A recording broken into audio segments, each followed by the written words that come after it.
Hello বন্ধুরা, welcome back to my another mini blog. তোমরা সবাই কেমন আছো? আজ আমি চলে গিয়েছিলাম বাদুতে লোকেটেড এই হনুমান মন্দিরে। এটার ব্যাপারে তোমরা হয়তো অনেকেই জানো বা চেনো। তো যাই হোক, দিনটি যেহেতু মঙ্গলবার ছিল, তো আমি চলে এসেছিলাম পুজো দিতে হনুমানজির কাছে। দেখো জায়গাটা কতটা আধ্যাত্মিক, কতটা শান্তির জায়গা।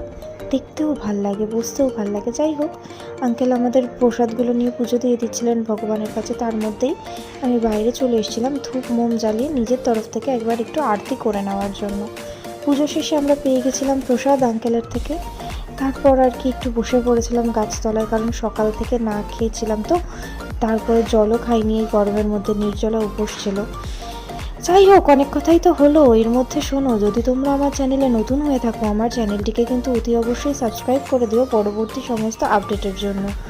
এই যে সেই আধ্যাত্মিক মন্দির, তোমরা কারা কারা এসছো আমাকে কমেন্ট করে জানিও।